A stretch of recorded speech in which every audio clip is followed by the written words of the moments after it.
यो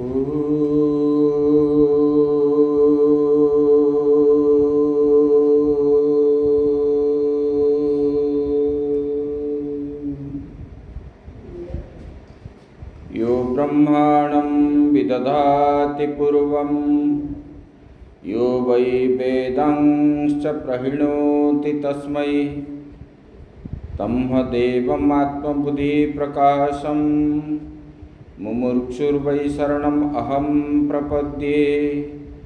ॐ शान्तिः शान्तिः शान्तिः। शङ्करं शङ्कराचार्यं केशवं बादरायणं सूत्रभाष्यकृतौ वन्दे भगवन्तौ पुनः पुनः। ईश्वरो गुरुरात्मेति मूर्तिभेदविभागिने व्योमवद्व्याप्तदेहाय दक्षिणामूर्तये नमः।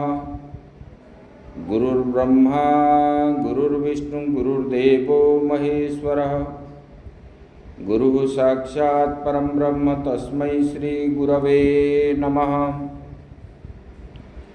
बोलिए सच्चिदानंद भगवान की जय। सद्गुरुदेव महाराज की जय।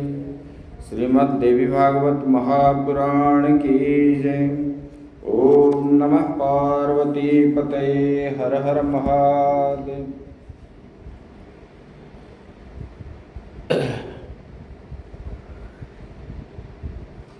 परम ब्रह्म परमात्मा के श्री चरणों में सत सत नमन करते हुए आत्मस्वरूप भक्तवृंद भक्तमयी माताएं, हम देवी भागवत में भगवान ने बता दिए माया के बारे में। माया जो है ये किसी को नहीं छोड़ता। ये माया इसी प्रकार चीज का है। जन्म जब शरीर हो, शरीर धारण करने वाले को माया कभी छूटेगा ही नहीं। ब्रह्मा से लेकर के स्तंभ पर्यंत ये बताए तो बोले कि माया से बच के रहना चाहिए, ये भी बता दिए। माया के बचाने का उपाय भी बताए। जैसे कि कोरोना आया तो फिर कोरोना के बचने के लिए सब लॉकडाउन लग गया। उसको बचने के लिए घर से आप लोग निकले नहीं।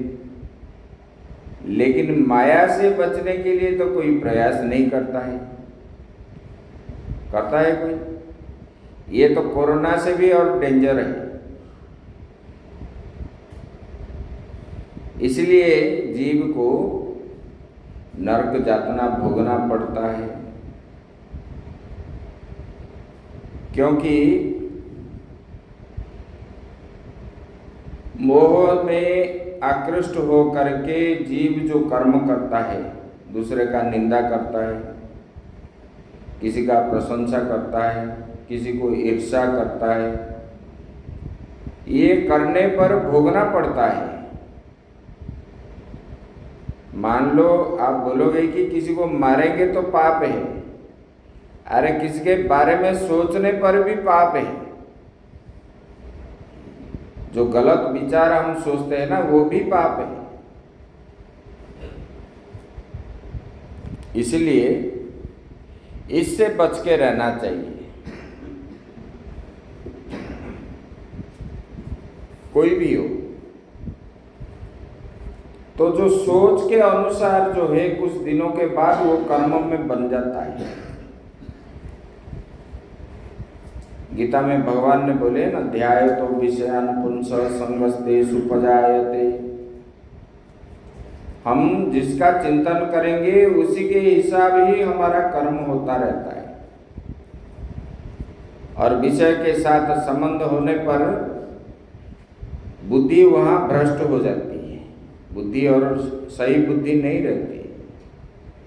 इसीलिए इससे बच के रहना चाहिए। ये बता दिए।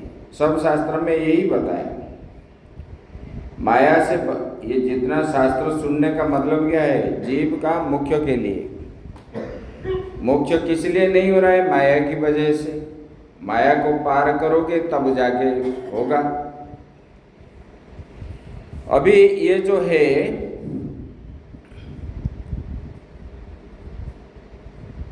सूत जी को अरण्य के मुनियों ने पूछने लगे, आपने हमको जो है वंशानुचरित बताइए, सूर्यवंश और चंद्रवंश के बारे में। इधर जो है जन्मजय जी व्यास जी को पूछ रहे हैं, भगवान और ये वंशानुचरित जो है सूर्यवंश चंद्रवंश के राजाओं का पवित्र कथा जो है, चरित्र है, उसमें भी ये राजाओं ने कैसे तपस्या किए, किसी स्थान को प्राप्त किए। और पहले राजाओं के पास बड़ा धर्म था, इसलिए प्रजा भी जो है राजा की वजह से, क्योंकि राजा जैसा है प्रजा वैसे होते हैं, पिता जैसा है पुत्र ऐसे होता है, और उसी हिसाब से प्रजा भी जो है मुक्ति होते थे, भगवान का भक्ति करते थे, धर्म न्याय इत्यादि था देश में। इसलिए बोले कि जिनके बारे में ये पूछने का मतलब है, जिनके बारे में सुनने से अपने अंदर जो है धार्मिक प्रवृत्ति उत्पन्न होगा, उसी को सुनना चाहिए।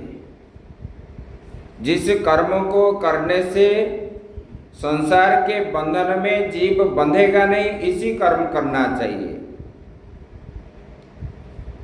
जिस भोजन को करने से मन में किसी भी प्रकार के दुविधा उत्पन्न नहीं होगी, बीमार नहीं पड़ेंगे, इसी प्रकार भोजन भी करना चाहिए। जिन लोगों के साथ आप संग करोगे, ये संग के कारण जीव कभी बंधन ना पड़े, इसी प्रकार संग करना चाहिए। तो इसका विपरीत करने के कारण ही जीव जो है माया में फंसता है। ये वंशानुचरित पूछने का मतलब है, भगवान आप उन्हीं के बारे में बताइए। इस वंश में बड़े बड़े धार्मिक राजा थे, ये लोग जो है भगवान के कैसे भक्त थे, अम्बरीश आदि के बारे में आएगा। और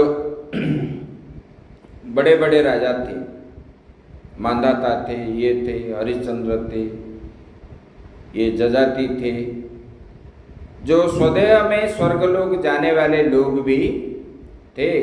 बोले कि ये पुण्य के बल से ही ये लोग स्वदेह में ब्रह्मलोक तक जाते थे पहले लोग। तो इसके बारे में बोले कि इसलिए आप जो है ऐसा हमको सुनाइए। बोले कि हे पुण्यात्मन, आप जो है राजाओं का चरित्र, उनके जो चंद्रवंश और सूर्यवंश के संबंध में पापनाश, जिसको सुनने से पाप कभी स्पर्श नहीं करता, क्योंकि वो चरित्र सुनने के बाद पाप कैसे नहीं लगेगा। अगर हम उसी चीज को सुन करके हम जीवन में, अपने जीवन में उतारेंगे तब नहीं लगेगा। और इधर सुनोगे और उधर जाके पाप कर्म में लगोगे। बोले कि अरे छोड़ो, वो तो किताब में दिया हुआ है। लोग ऐसे भी बोलते हैं आजकल, ये कौन मान, इसलिए तो लोगों को दुख ज्यादा होता है। बोले कि ये जो है सुनने पर अपने अंदर जितना पाप है वो मिट जाता है, इसलिए आप विस्तार रूप से बताइए। बोले कि मैंने सुना है ये जो है सभी राजा जो थे वही पराशक्ति के भक्त थे। जो देवी है, जो पराशक्ति है, इसके परे और कोई शक्ति है ही नहीं, और जिनसे ये सृष्टि उत्पन्न हुआ है सब उन्हीं भक्त का, मतलब उन्हीं देवी का ही भक्त थे। बोले कि वो देवी भक्त का चरित्र जो है सुनने भला कौन विमुख होना चाहता है, इसी प्रकार जब पूछे तब वो व्यासदेव जी ने उनको पंचानुचरित बताए। बोले कि देखो, ये सूर्यवंश चंद्रवंश दो वंश की संबंध में विस्तार पूर्वक मैं आपको वर्णन करता हूँ, आप सुनो।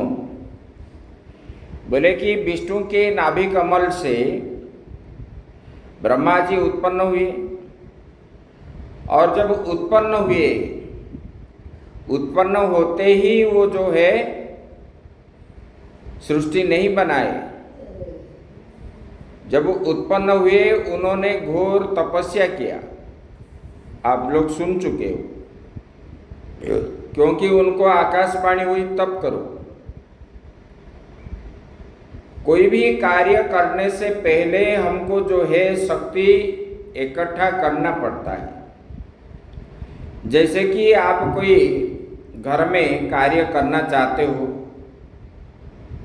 तो पहले शक्ति का संगठन करते हो, भले धन की हो कि लोगों का हो, जो भी है पहले हमको ऐसे करना पड़ता है, तब जाके वो बनता है। शादी ब्याह आदि जो करते हो घर में, तो पहले पैसा अपने पास रखते हो, तब जाके करने के लिए तैयार रहते हो। इसी प्रकार शक्ति संचय होने पर ही कार्य जो है बनता है। ब्रह्मा जी ने तपस्या के द्वारा शक्ति को संचय किया। अभी क्या है, अभी कोई तपस्या नहीं करते। अभी क्या है, लोगों के अंदर जो है अर्थ का भाव रह गया, अर्थ कमाने का।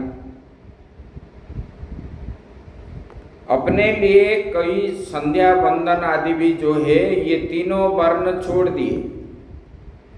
खूब जो है कम लोग करते हैं, देखोगे तो 1% भी नहीं होगा लोक संख्या जितना है।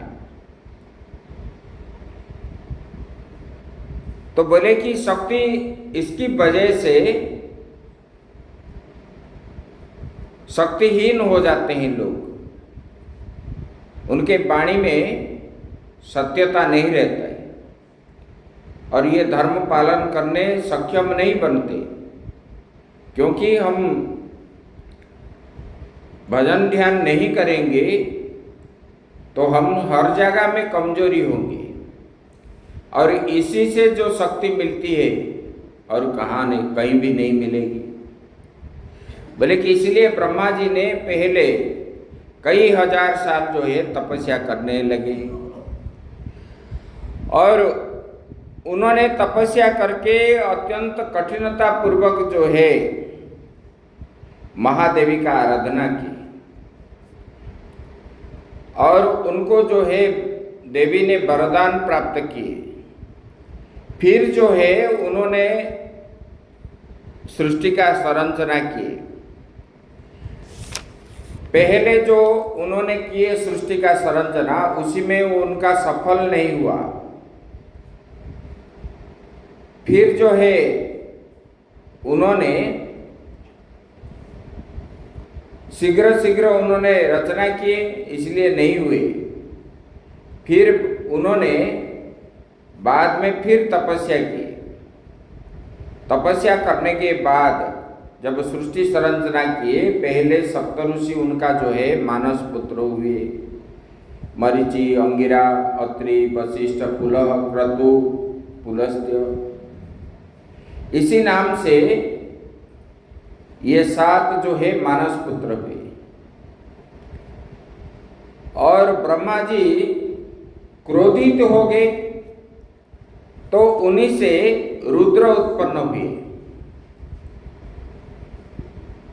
और भगवान के ब्रह्मा जी के गोद से नारद जी उत्पन्न हुए, अंगूठे से दक्ष प्रजापति उत्पन्न हुए।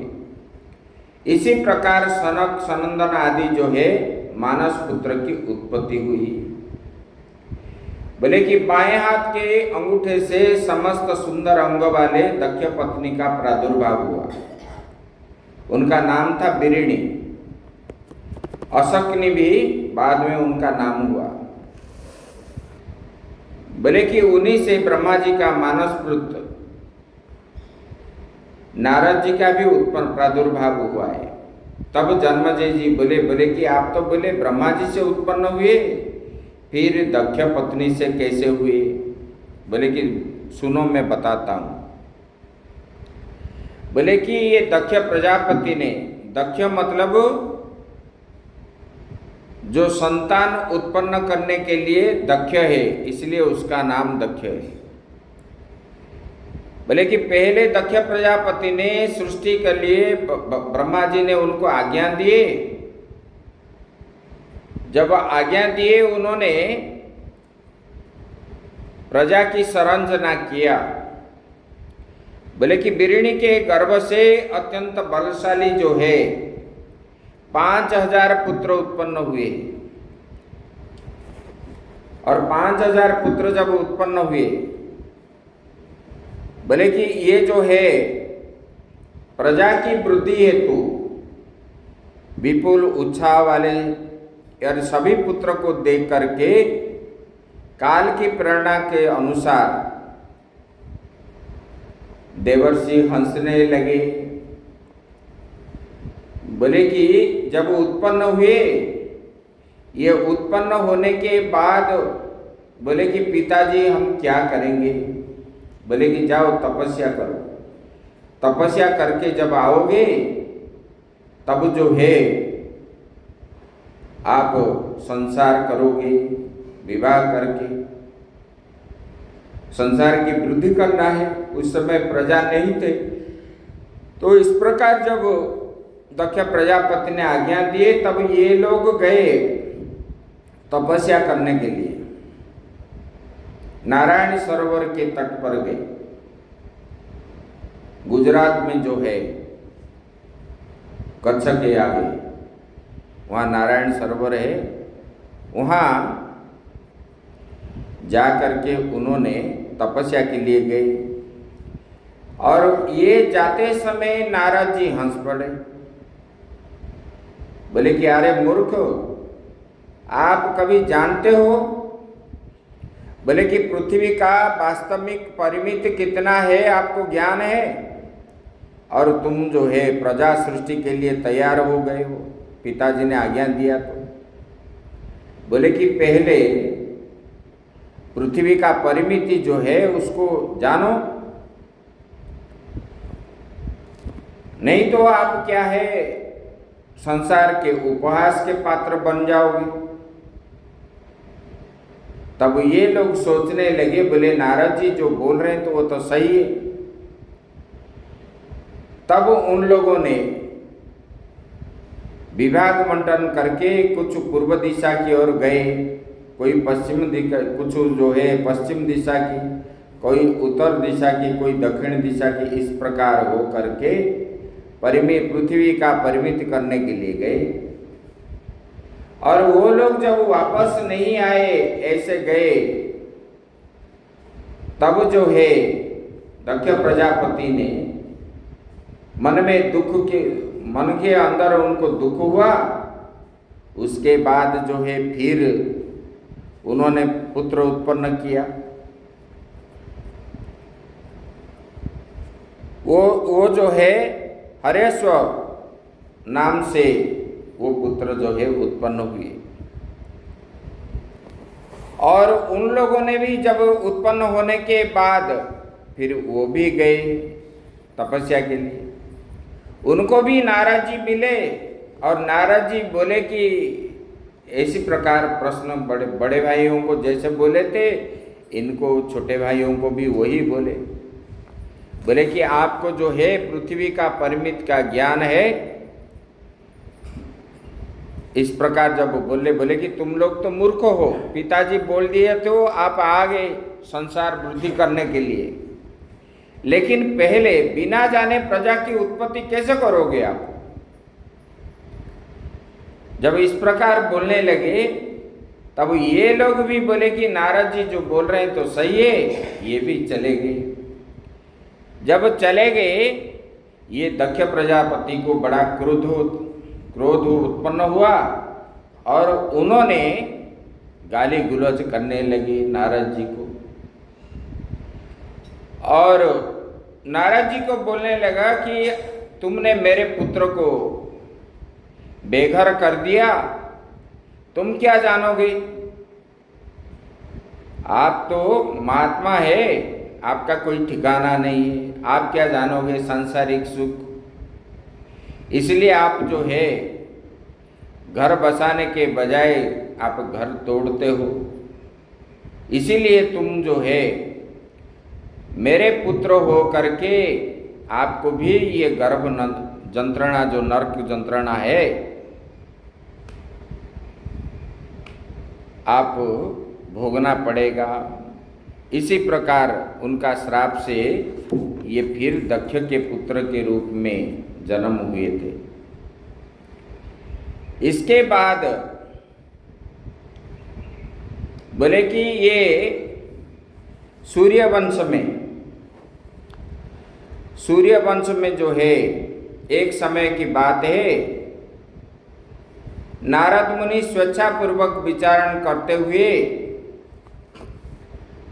हमारे सरस्वती नदी के तट पर आए। व्यास जी बोल रहे, और जब आए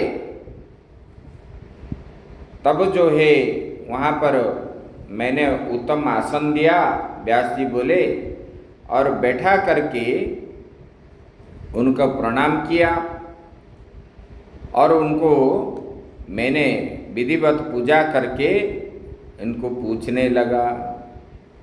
बोले कि भगवान आप आए तो हमारा मंगल ही मंगल है, हम पवित्र हो गए। भगवान मेरे मन में कुछ शंका है। देखो, महात्माओं के पास जब जाते हैं लोग, कुछ जानने की इच्छा से प्रश्न करते हैं।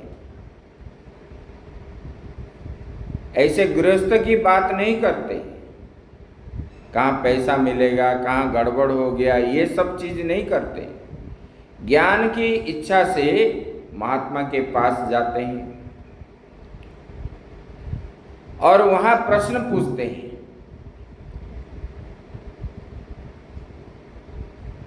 और कैसा प्रश्न है? आत्मा के कल्याण के लिए प्रश्न पूछते हैं। किस कर्म करने से जीव जो है भगवत की प्राप्ति होगी। इसी प्रकार अभी जो है लोगों के अंदर ये ज्ञान क्यों नहीं रहा? लोग शास्त्र अध्ययन नहीं करते। कोई बोलते हैं ना, आप तो स्वामी जी बाबा जी की बात करेंगे, ये हमको फायदा नहीं है। ये जो शास्त्र में बताया गया है जीव मात्र के लिए कहा गया है। गीता में भगवान ने जो उपदेश किए, ना भगवान भी महात्मा थे, ना अर्जुन भी महात्मा थे। अर्जुन को जो उपदेश किए भगवान ने, वो भी गृहस्थ थे, ये भी गृहस्थ थे। जीव मात्र के लिए ही कहा गया है, सबके लिए पालन करना चाहिए। और ये बात जो है नहीं जानने के कारण लोग, क्योंकि अभी लोग जो है विषयाभिमुखी हो गए। विषयाभिमुखी होने के कारण विषय उपभोग करने का इच्छा से दौड़ रहे हैं, इसलिए ज़्यादा धन की आवश्यकता है। और धन कमाते इनके पास समय भी नहीं बचता, और इधर से लाके उधर, उधर से लाके उधर, ऐसे ही कर्म करते ही लोगों को चीटिंग करते हैं। इसकी वजह से इनके अंदर सुख की प्राप्ति कभी नहीं है। ये वास्तविक रूप है, आप भी जान सकते हो। जितने बड़े आजकल जिसको पैसा वाले को बड़े लोग बोलते हो ना, ये लोग क्या करते हैं, बड़े लोग कैसे बनते हैं? ये सब जो है लोन लेकर के बड़े बनते हैं, अपना पैसा किसी का भी नहीं है। तो इसकी वजह से ये माया में फंस करके ये लोग जो है शिकार बनते हैं। तो इसलिए ये लोग जानना भी नहीं चाहते, क्योंकि उनको समय भी नहीं है। और जब नहीं जानोगे, जब बीमार के बारे में, शरीर में बीमार है, जब जानोगे तब तो जाके दवाई खाओगे कि कुछ करोगे, उसका उपचार करोगे। जब तक आपको ज्ञान नहीं होगा तब तक जो है आप ऐसे ही घूमते रहोगे। यहाँ पर ऐसे बताए, बोले कि भगवान आपने, देखो व्यासदेव जी पूछ रहे हैं, बोले कि हे नारद जी मुझे आप बताइए, ये 7वें मनु के वंश में विख्यात राजागण हो चुके हैं, वो राजाओं के चरित्र की कथा आप कहिए, क्योंकि उनका जो उत्पत्ति है बड़ा अनुपम है और उनका चरित्र जो है अद्भुत है। इसलिए विस्तार पूर्वक मैंने जो है आप मुझे सुनाइए, ये सूर्य वंश की कथा मैं सुनना चाहता हूँ। तब जो है ऐसे पूछने पर तब ये नारद जी व्यासदेव जी को बोल रहे हैं, बोले कि देखो मेरे पिताजी जो ब्रह्मा है वो विष्णु जी से उत्पन्न हुए और संपूर्ण जगत के कर्ता स्वयं ब्रह्मा जी जो है सर्वशक्ति संपन्न है। बोले कि सृष्टि करने की अभिलाषा से वो ब्रह्मा जी ने पहले शिवा का ध्यान किया, देवी का। 10,000 वर्ष तक उन्होंने ये पराशक्ति जो है उनको जो है ध्यान करते रहे, उनका जाप करने लगे, उनका ही चिंतन किए 10,000 साल तक। फिर जो है उन्होंने 10,000 साल के बाद देवी का जब दर्शन हुआ उनको, तब जो है ये मानस पुत्र मरीचि आदि उत्पन्न हुए। बोले कि ये मरीचि परम प्रसिद्ध सर्वमान्य पुत्र जो है कश्यप हुए और दक्ष प्रजापति के जो है 13 कन्या ये कश्यप जी ने विवाह किए थे। और इसी में ये सारा संसार, देवता, दैत्य, यक्ष, सर्प, पशु, पक्षी ये सब उत्पन्न हुए उसी कश्यप ऋषि से।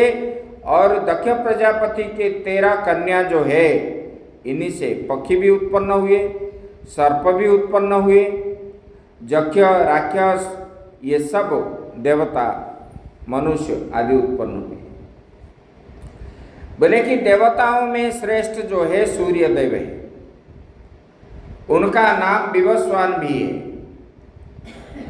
और ये जो है उसी के पुत्र जो है सूर्य, वैवस्वान के मतलब सूर्य के पुत्र जो है वैवस्वत हुए, उनका नाम मनु कहा गया है। और उन्होंने परम जो है प्रसिद्ध राजा थे। और बोले कि ये मनु के पुत्र रूप में सूर्य वंश की वृद्धि जो है इक्ष्वाकु हुई। बोले कि इससे मनु के 9 पुत्र उत्पन्न हुए। बोले कि इसमें नाभाग, धृष्ट, शर्याति, नरिशंत, पांशु, नृग, सातवे, दिष्ट एवं कुरु और जो है वृषध्र हुए। इसी प्रकार ये 9 पुत्र हुए। इस जो है मनुपुत्र के इक्ष्वाकु जो है पहले उत्पन्न हुए और वो बड़े आत्मज्ञान किए थे। पहले राजाओं ने बड़े तपस्या करके आत्मा का संधान वो करते थे। बोले कि सबसे बड़े थे भिक्षुक। बोले कि ये मनुवंश में जन्म लेने वाले पराक्रमी सभी 9 पुत्रों के वंश विस्तार विषय में संक्षेप में आप सुनिए, मैं बताता हूं। नाभाग के पुत्र जो है अम्बरीश हुए, वे प्रतापी धर्मज्ञ थे, सत्यव्रत थे, इसी प्रकार प्रजा पालने वाले थे। बोले कि धृष्ट से धराष्ट्र हुए, जो क्षत्रिय होते हुए भी ब्राह्मण बन गए थे। उसी समय जो है गुण कर्म विभाग योग, भगवान ने जाति का जो विभाग किया, सब ब्रह्म ही मानते थे और गुण कर्म के अनुसार जाति का विभाग बंटन किया गया, अपना कर्म और गुण के अनुसार। बोले कि ये इसी प्रकार क्षत्रिय होने पर उन्होंने ब्राह्मण कर्म कर रहे थे और संग्राम से विमुख हो करके वो सम्यक रूप से ब्राह्मणोचित कर्म ही करने लगे। सरियाती के जो मनु के पुत्र जो सरियाती थे, उनसे अनार्त नामक पुत्र उत्पन्न हुए, वो बड़े प्रसिद्ध है। बोले कि उन्हें वो सद्यार्ष से एक पुत्री हुआ, उनका नाम है सुकन्या। बोले कि राजा सरियाती जो है अपने वो सुंदरी पुत्री जो है नेत्रहीन च्यवन ऋषि को विवाह किया। वो मतलब 1000 रानी में उनके पास जो है सरियाती का 4000 पत्नी थे। ये 4000 पत्नियों में से किसी का भी कन्या नहीं था और ये सुकन्या जो है एक ही था, और इतना लाडली प्यारी है, फिर भी इतना सुंदर भी है, देवता लोग भी उनको देख करके आकर्षित होते थे। और उन्होंने ये च्यवन ऋषि जो है वो वृद्धावस्था में उनको विवाह किया उन्होंने। बोले कि इसके ऊपर प्रश्न पूछ रहे हैं, बोले कि ये च्यवन ऋषि को उन्होंने कैसे प्राप्त किया। बोले कि ये सरियाती नाम वाले ये ऐश्वर्य वाले राजा थे, उनकी 4000 पत्नियां थी और ये बहुत रूपवती ये सुकन्या थी। एक दिन जो है उसी नगर से जहाँ पर रहते थे, उसी नगर से थोड़ी ही दूर ही मानव सरोवर जैसे एक सरोवर था और वहाँ पर विभिन्न प्रकार के दर्शनीय स्थान, फूल फल से भरा हुआ इसी प्रकार जंगल था और जो शोभा बढ़ाता था पृथ्वी का। और वही सरोवर के तटवर्ती देश में भृगुवंश के उत्पन्न ये च्यवन ऋषि जो है वहाँ पर तपस्या कर रहे थे कई सालों से, और ऐसे तपस्या कर रहे थे वो बाबी बन गए। और एक दिन क्या हुआ, इन लोगों ने घूमने के लिए सैन्य सामंत को लेकर के राजा अपने पुत्री के साथ वहीं से जंगल में गए थे। और ये जो है कन्या के चपलमती के कारण उन्होंने वो लता के अंदर 2 जुगनू देखा, वो बावी के अंदर, और उनको जो है पेड़ों से कांटा निकाल करके उसको खुदाई करने लगा, मिट्टी हटाया सामने से, और उधर से आवाज आया, मैं हूं, इसी को मत छेड़ो। उन्होंने सुना नहीं और जो है वो जुगनू के अंदर उन्होंने ये कांटा बीध कर दिया। तब उधर से ऋषि को जंत्रणा होने लगा और वो आंख से रक्त जो है बाहर निकलने लगा। तब ये घबरा गई, घबरा करके अपने पिता के पास चली गई। तब च्यवन ऋषि इधर जो है कष्ट में रह रहे थे, उनको कष्ट भी हो रहा था, उनका आंख चली गई और उन्होंने ये च्यवन ऋषि के तपस्या के प्रभाव से सब सैन्य सामंत राजा पशु पक्षी घोड़ा हाथी जितने थे वहाँ सबका जो है मल मूत्र आदि बंद हो गया। जब बंद हो गया तब जो है राजा के पास शिकायत की सब लोग। तब राजा ने समझ लिया, बोले कि यहाँ पर च्यवन ऋषि तपस्या कर रहे हैं, उनको जो है कोई अघटन घटाया होगा किसी ने हमारे अंदर। देखो महात्मा लोग जहाँ पर तपस्या में रहते हैं उसी समय उन लोगों को डिस्टर्ब नहीं करना चाहिए, उनको और जो है समय देना चाहिए दूर से। और ये च्यवन ऋषि का प्रभाव मान करके राजा ने तुरंत ही उनके पास गए, सबको पूछने लगा किसी ने क्या किया, सच बता दो। तो कोई भी बताए नहीं और सब लोग परेशान हो गए। सब बोले कि हम तो कुछ किए ही नहीं। तब ये प्रजा का दुख देख करके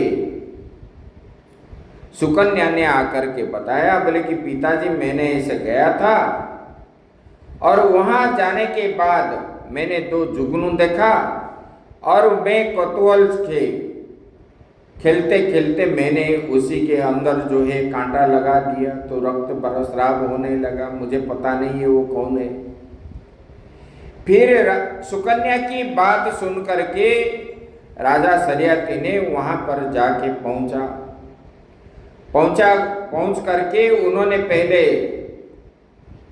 ऋषि च्यवन को क्षमा याचना किया, स्तुति करने लगा, फिर मिट्टी हटाया, साफ सफाई करके उनको निकाले।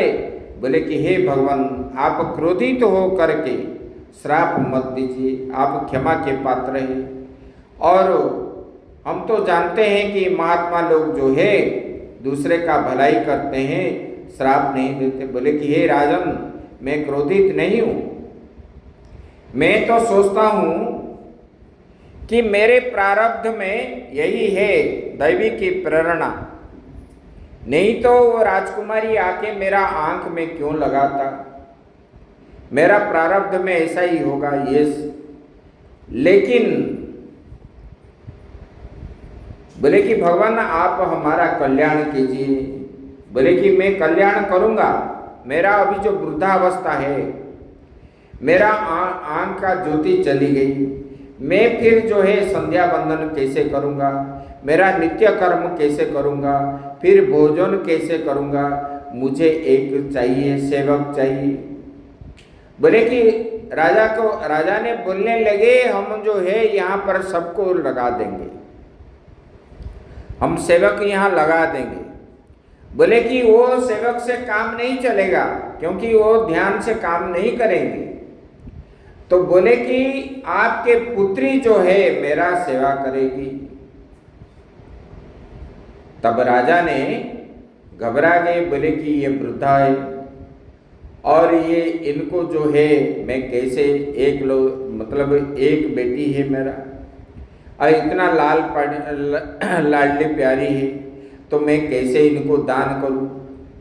राजा ने महा जो है धर्म संकट में पड़ गया और कुछ बोला ही नहीं। और जब बोले नहीं शर्याती ने तब जो है ये सुकन्या ने देख करके सोचने लगी। बोले कि अगर मेरे प्रारब्ध में ऐसा लिखा है तो ये ऋषि से क्यों मैं शादी ना करूं, क्योंकि सबके भलाई होगी। अगर मैं नहीं विवाह करूंगी तो ये सब लोग जो है श्रापित हो जाएंगे मुनि से। तब उन्होंने बोला कि पिताजी मैं उनको विवाह करूंगी, मैं कभी भी आपके कुल का नाम बदनाम नहीं करूंगी, वो वृद्धा हो गए, मैं कभी छोड़ के भी नहीं जाऊंगी, मैं प्रतिव्रता धर्म पालन करके उनको पूर्ण रूप से मैं सेवा करूंगी। राजा समझाने बुझाने पर भी वो माने नहीं। फिर सरियाती ने सुकन्या को लेकर के च्यवन ऋषि को विवाह करा दिए जंगल। और सुकन्या ने च्यवन ऋषि के पास रहने लगी। जब पिता माता छोड़ करके आ रहे थे, दहेज बहुत दिए थे, च्यवन ऋषि ने सब वापस कर दिए। और सुकन्या ने जो रत्न की माला, जो वस्त्र आदि पहना रखा था, बोले कि पिताजी आप ये ले लीजिए, मुझे जो है मृगचर्म और जो है जैसे मुनि ऋषि साधु संत जैसे वस्त्र पहनते हैं, वृक्ष का बकल जो है मैं पहना करूंगी, क्योंकि मैं अभी राजकन्या नहीं रहा, मैं तो अभी मुनि के धर्म पत्नी हूं। मुनि जैसे रहेंगे मैं ऐसे रहूंगी, मेरा दायित्व है उनकी सेवा करना। मैं पतिव्रता धर्म पालन करके मैं इन्हीं के साथ जीवन बिताऊंगी। और राजा ने इसी प्रकार वस्त्र दिया और बड़े दुखित होकर के राजा और रानी रोते रोते अपने महल में चले गए। और यहाँ पर जो है च्यवन ऋषि के सेवा में ब्रह्म मुहूर्त में पहले उठ करके च्यवन ऋषि उठने से पहले सुकन्या उठ करके उनको उठा करके उनको बाहर लेना, उनको दांत सफाई करना, फिर स्नान के लिए गर्म जल देना, फिर जो है संध्या बंदन करने के लिए उनके पंचुपात्री में जल आदि देना, गंगा जल आदि, और उनको भोग लगाना, समय पे भोजन कराना, फिर शाम की संध्या, फिर यवन सामग्री, सब जो जो चीज चाहिए उनको बोलना नहीं पड़ता। सेवक ऐसे होते हैं, सेवक जो होते हैं सेवा बोलने पर नहीं करना चाहिए, बोलने से पहले जो कर लेते हैं उसी को सेवक बोलते हैं। सुकन्या ने इसी प्रकार करने चली बहुत दिनों तक। एक दिन उन्होंने स्नान करने के लिए उसी सरोवर में गए थे सुकन्या ने। वहां पर जो है सूर्य के पुत्र अश्विनी कुमार दोनों भाई वहां पर आए और वो सुकन्या को देख करके वो अचंभित हो गए और दोनों भाई परस्पर बात करने लगे। बोले कि ये तो देवता योग्य है, ये पदार्थ इतना सुंदर है, और ये जंगल में अकेली ये ऋषि कन्या के वेश में ये कैसे रह रही है। चलो उनके पास चलते हैं, पूछते हैं। और उनको जा करके पूछने लगे, बोले कि हे देवी आप सच बताओ, आप कौन हो? आप कोई देवता हो या मनुष्य हो? बोलो, इस जंगल में क्यों रह रहे हो और यहाँ क्या कर रहे हो? तुम किसका पुत्री हो, किसका जो है पत्नी हो? सच सच बताओ। और बोले कि देखो हम लोग आपके प्रति कामासक्त हो गए, आप जो है हमको विवाह करो और स्वर्ग के सुख आप भोगोगे। वहाँ नंदन कानन में, स्वर्ग के जो नंदन कानन है वहाँ पर उपभोग करके देवता जो दिव्य भोग भोगते हैं, आप ऐसे भोगोगे हमारे साथ रहने से। तब जो है सुकन्या ने बोले कि भगवान मैं एक पतिव्रता नारी हूँ, मैं भृगुवंशी च्यवन के पत्नी हूँ और सूर्य वंश के राजा सरियाती के पुत्री हूँ। आप जो है देवता हो करके अधर्म की बात आप बोल रहे हो। ये एक पतिव्रता नारी के लिए बड़ा कुत्सित है और पितृलोक जो है ये निंदनीय कर्म करने के लिए आप हमको क्यों बोल रहे हो? जब बोलने लगे तब जो है इन्होंने बार बार बोलने पर भी जब मना किए तब बोले कि हे सुंदरी, आपके ऊपर हम संतुष्ट है, आप क्या वर मांगते हो मांगो। तब जो बोले अगर आप देना चाहते हो, आप जो है देवताओं के बद्य हो, तो मेरा स्वामी को जो है आप यौवन रूप बना दो और उनका दृष्टि शक्ति जो है आप वापस करा दो। बोले कि ठीक है मैं करा दूंगा, लेकिन हम जो है च्यवन ऋषि के साथ हम दो जो है एक रूप में हम निकलेंगे, तीनों के जो है रूप भेद नहीं होगी। तब जो है आपको चयन करना पड़ेगा, किसी को आप विवाह करोगे। मतलब ऐसे जब बोलने लगे, बोले कि मैंने मेरे पति को मैंने पहले पूछता हूँ। उन्होंने जा करके च्यवन ऋषि को बोले जो जो हुआ था। उन्होंने बोले कि हे स्वामी, मुझे ऐसे स्नान कर रही थी और वापस आने के समय रास्ते में अश्विनी कुमार दो भाई मिले और उन्होंने मुझे देख करके कामासक्त हो गए।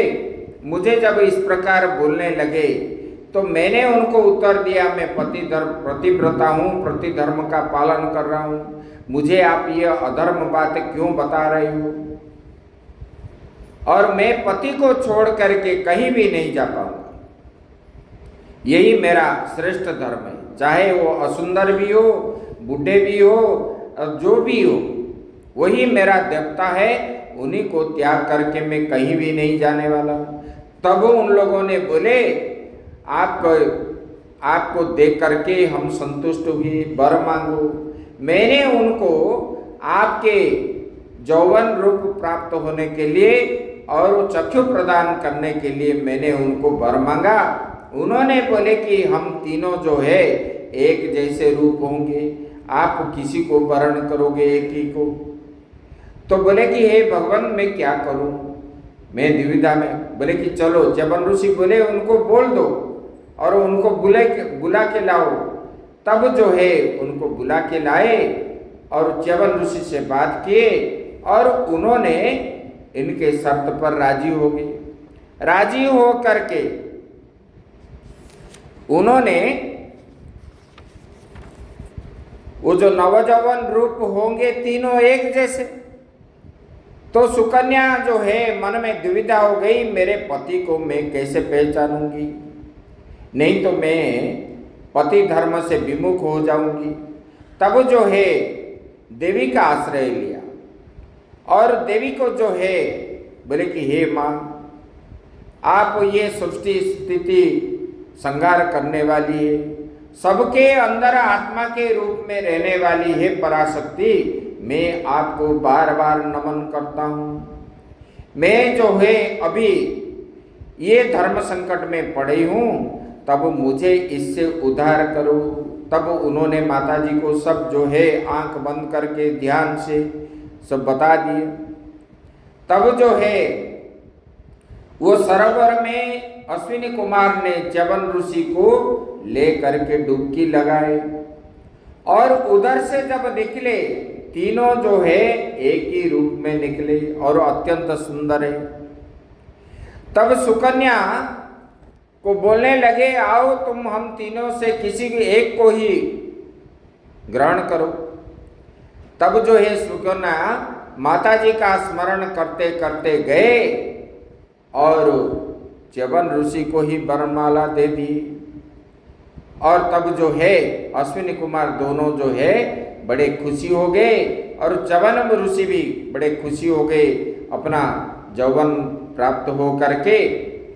तब च्यवन ऋषि ने बोलने लगे, बोले कि हे देवताओं, आपने मेरा जो है ये वृद्धत्व को हटा करके यौवन को प्राप्त करवाए और मुझे मैं अंधा था, मैं दूसरे का आश्रय ले रहा था, आपने मुझे चक्षु प्रदान किए, इसलिए मैं भी आपका कुछ उपकार करना चाहता हूँ।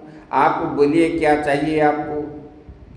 बोले कि हे ऋषि च्यवन, अगर आप ऐसा चाहते हो तो हमारे मन में इच्छा कुछ भी नहीं है। हमारे एक ही इच्छा है, देवताओं के साथ बैठ करके हम समरस पान करेंगे, क्योंकि हम देवता है। लेकिन इंद्र ने हमको जो है देवता नहीं मानता है और हमको बैठाने नहीं देते इंद्र।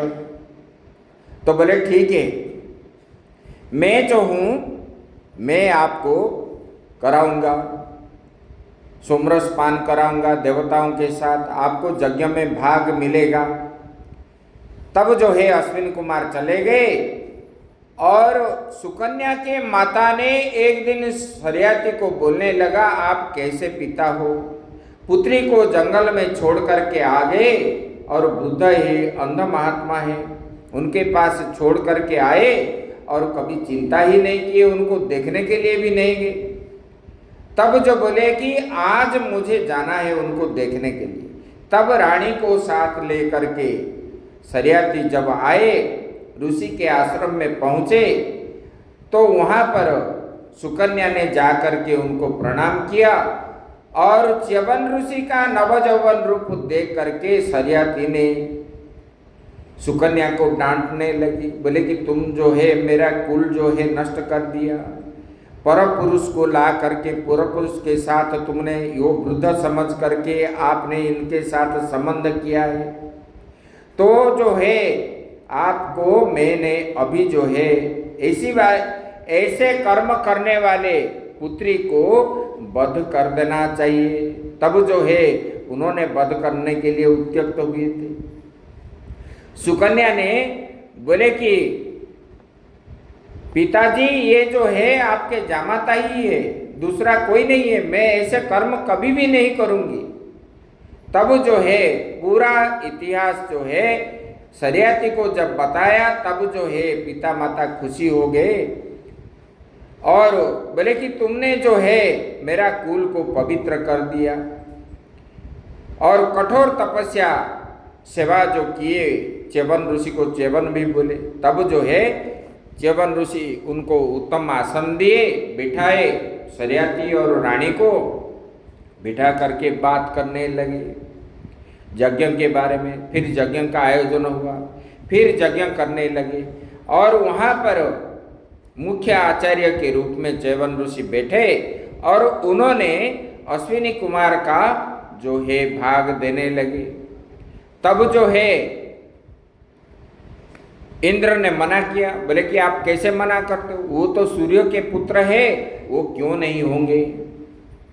तब इन्होंने जो है बोले कि मैं तो दूंगा, आप क्या करोगे। बोले कि अगर ऐसा है तो मैंने जैसे त्वष्टा को वध किया था ऐसे आपको भी मैं वध कर दूंगा। बोले करके दिखाओ।